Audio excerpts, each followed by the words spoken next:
we all know some things about the circus, but not many of us can say that we've actually been to one before.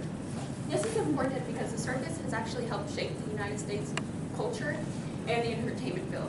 It would be nice to be able to experience the things that thousands of people in the past have shared with us. As a kid, I went to the circus a few times, and I've always found it interesting. But now that I've researched, I actually know way more that goes into it than what I actually thought. So today, I'm going to inform you about what the history of the circus, what events have been in the circus, and where the circus is today. The modern circus was founded in 1768 in London, England, by a guy named Philip Astley. Astley was a cavalry sergeant major, which means he dealt with horses. Because of this, he had an equestrian-style circus. According to the Oxford Dictionary, the exact definition of equestrian is relating to horse riding. Because of this, he created a circular arena, which he called the circus, which means circle in Latin. This was because it allowed everybody in the arena to see the horses, but it also allowed the people to stand straight up on the horses. Well, by 1770, it became very popular and it began to spread. So he created new acts instead of just horses, so he added performers such as acrobats. His first competitor was Charles Hughes, who was actually a member of his own company too. So he created his own company called the Royal Circus and Equestrian Philharmonic Academy. And so they just shortened it to the circus, and that's when the standard name, the circus, became the norm. Well, by 1793, it had reached the United States and Russia, and by 1802, it reached Mexico. This is very important because it shows how popular it really was. They did that far that fast with no transportation that we have today. The circus was very temporary, so they wanted to move it from place to place. And because of this, they used wooden structures like teepees to move it from place to place.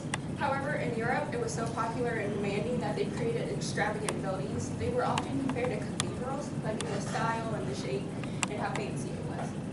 If you look at different circuses, though, they're all a little bit different because of the language barrier, so they couldn't really communicate to make the circus exactly different. So they all have their unique aspect.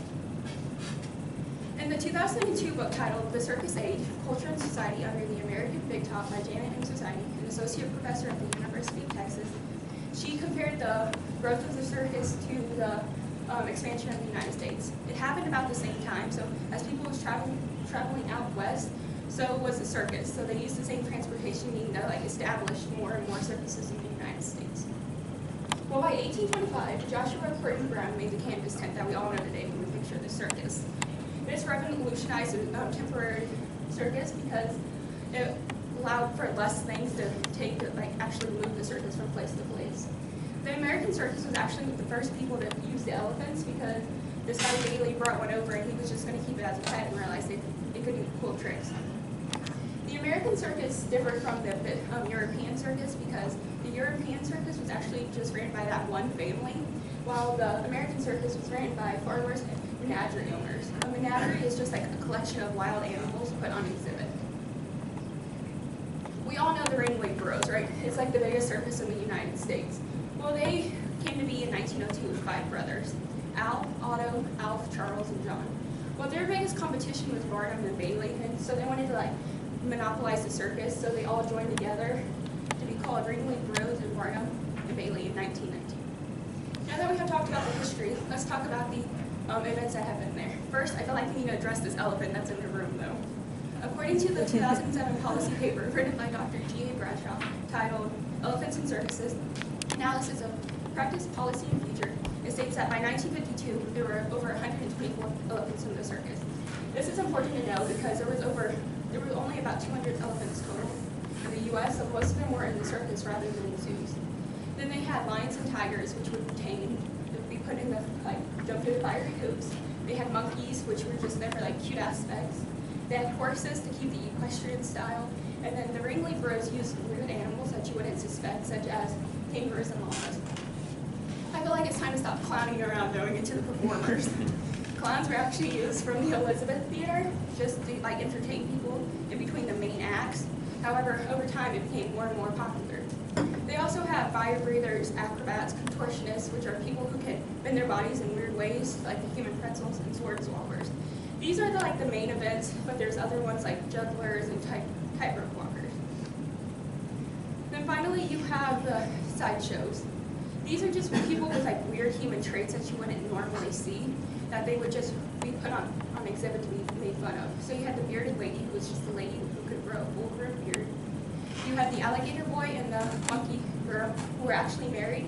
He had skin like an alligator, and she was short like a monkey, and she had like hair that felt like fur.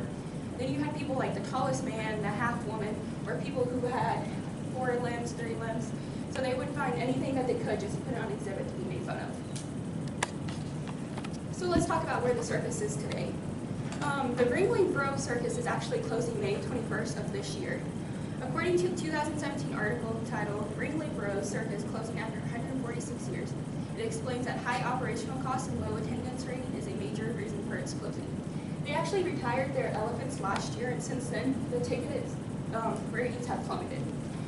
They deal with like lots of animal rights groups who are suing them because they feel like they treat their animals unfair, and so they can't get by without everybody suing them.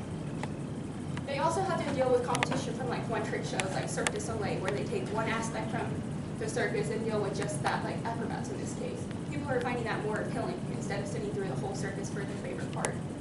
Even though the circus is declining in the United States, it is actually thriving in Europe. There's over 600 schools alone in France where you can get a degree to be in the circus. It is very important in their culture, and that the government even provides money for people to go to school and provides for the circus. So in conclusion, I have talked to you today about the history of the circus, what events have been in the circus, and where the circus is today. If you guys get a chance to go to the circus, like mainly the BWhiteInfo one before it closed, you really should. I hope with this information that you have more insight on the circus and how it came to